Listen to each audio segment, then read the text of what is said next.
और अब बात महाराष्ट्र की सियासत की। महाराष्ट्र की सांगली सीट पर खींचतान जारी है। सांगली सीट पर उद्धव गुट और कांग्रेस दोनों की तरफ से दावा किया जा रहा है। उद्धव गुट ने सांगली सीट पर उम्मीदवार घोषित कर दिया है। दूसरी तरफ कांग्रेस भी इस सीट पर अपना दावा ठोक रही है।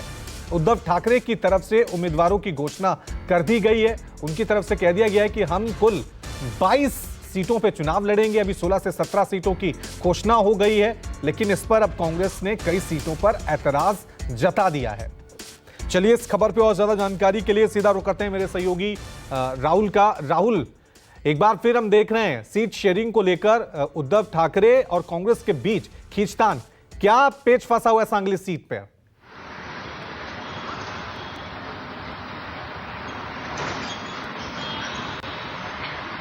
जी बिल्कुल, आपने सही कहा कि महाविकास आघाड़ी में सीट शेयरिंग को लेकर पेच जो है वो फंसा हुआ है और इस पेच को सुलझाने के लिए अब तक महाविकास आघाड़ी में 12 से 13 दौर की जो है बैठकें हो चुकी, लेकिन पेच जो है सुलझाया नहीं जा सका। और इसके बाद उद्धव ठाकरे की शिवसेना ने महाराष्ट्र की 17 लोकसभा सीटों पर जो है उम्मीदवार घोषित कर दिए और इसके बाद जो है महाविकास आघाड़ी में नाराजगी और बढ़ गई। और इस उद्धव के इस रवैये से न सिर्फ कांग्रेस पार्टी बल्कि शरद पवार भी नाराज है।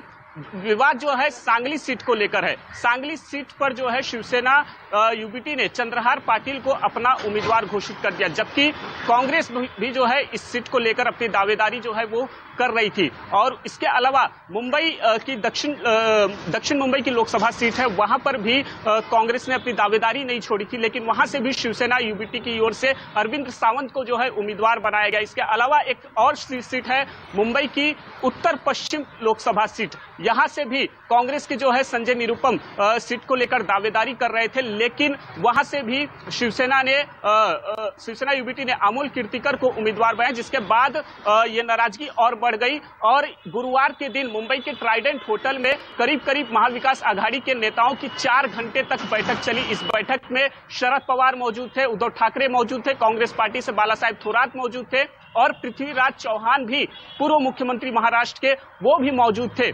लेकिन सभी ने उद्धव ठाकरे के इस रवैये से जो है नाराजगी जताई। और जो अब जानकारी निकल कर सामने आई है सूत्रों की माने तो जो सीट शेयरिंग को लेकर, जो सांगली सीट हो या फिर अन्य सीटें हैं, उसको लेकर जो पेच फंसा हुआ है, इस पर जो है अंतिम चर्चा दिल्ली में होगी। जो जानकारी मिली है उसके मुताबिक 31 मार्च को महाविकास आघाड़ी के जितने भी प्रमुख नेता हैं वो दिल्ली जाएंगे और इस पेच को सुलझाएंगे।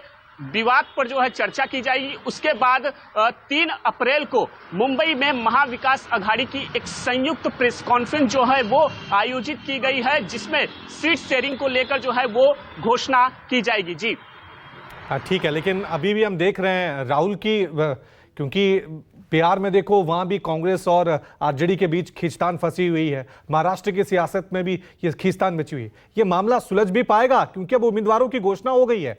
उद्धव ठाकरे शिवसेना, ये जो यूबीटी है, बैकफुट पे जाएगी?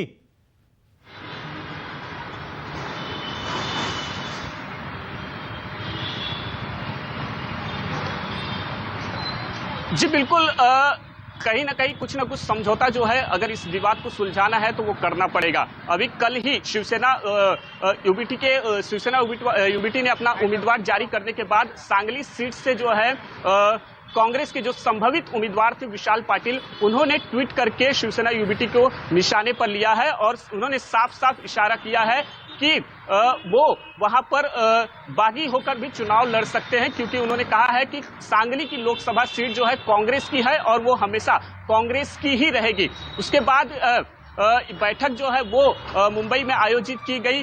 शाम को 4 बजे के बाद से बैठक जो है वो शुरू हुई थी मुंबई के ट्राइडेंट होटल में और करीब 8 से 9 बजे तक ये बैठक चली, जिसके बाद ये तय हुआ कि जो सांगली सीट को लेकर विवाद है, इसका जो हल है वो दिल्ली में निकाला जाएगा। जी ठीक है, अब क्योंकि अब तारीख भी सामने आ गई है कि साझा प्रेस कॉन्फ्रेंस जो है वो 3 अप्रैल को होगी। अब देखना ही है कि क्या फॉर्मूला निकलकर जो है वो सामने आता है।